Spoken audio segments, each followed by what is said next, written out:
Hey y'all. So I watched A Bug's Life with my son the other night, and then I watched Carlitos Way by myself. And I started to see some parallels between both the stories.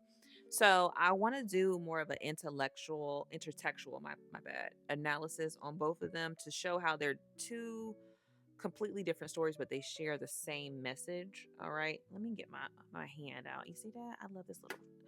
Anyways, let's start with A Bug's Life. All right. So Flick, he's the ant with the vision. He has the vision. He's an innovator. He builds stuff. He is trying to break the oppression that is put on by Hopper. Hopper's the grasshopper who controls them through fear. All right. Hopper has a whole system of psychological slavery.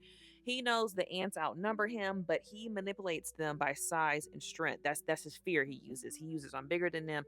They dumb down on a better. That's the motive of oppression. Okay. Fear disguised as leadership. Now, Carlito's way, he has the same energy, but when he shows up in the streets, he just got out of the pen. Okay. Carlito Pigante wants out. All right. He's trying to buy Manos. He's trying to go to the Bahamas. He is trying to open up a car rental business and start fresh with his lady and his baby. All right. But people don't believe neither one of them. All right. People don't believe Flick. Well, the ants don't believe Flick. They don't think, he's gonna get them free. They're scared of life without, their power. Okay. They're stuck in survival mode. All right. So they don't believe nobody. All right. Carlito's friends don't believe him. They okay, car business, whatever. So people sleep up on them. But I want to go into the foreshadowing. All right. Remember in the club when Sasso was trying to warn Carlito, he said Pachanga is a liability. The man said he ain't even got dollars to his name. That was a warning shot because in storytelling and in life, when money, food, and shelter become scarce, loyalty goes out the door. But Carlito brushed that off, and that's where his downfall was. All right. So Pachanga's fear is quiet. He's a coward. He likes to play both sides. He's acting loyal. He ain't loyal. He just plotting his survival. All right. Hopper's fear is loud though. All right. He turns that into dominance. He keeps others small so he can stay in control.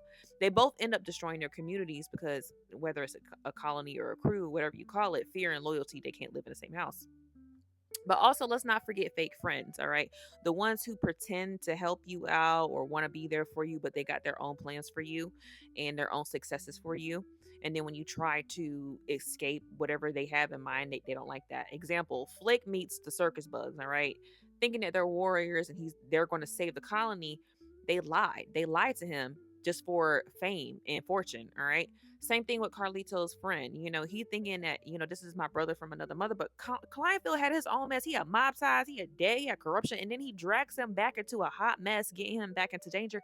You don't mess with the Italians, man. So, on one hand, it has the literary parallels. One of the biggest ones is the false, friends that lead you back into danger. Here's where the stories kind of split up, but they have the same thing. So Flick stands up to his oppressors, he turns that into a revolution, and then he wins the freedom. But Carlito, on the other hand, he tries to outrun the oppressors, the street, the system, the people. But because he ignores the human signs, that's where he went wrong. He should have saw the desperation in Pachanga's eyes, but it ends up catching with him, and that was his downfall. So one story ends in liberation, and the other story ends in tragedy, but they both show how community is ruled by fear instead of belief. So yeah, I feel like Hopper and Pachanga, they're the same spirit but in a different skin or molt or whatever.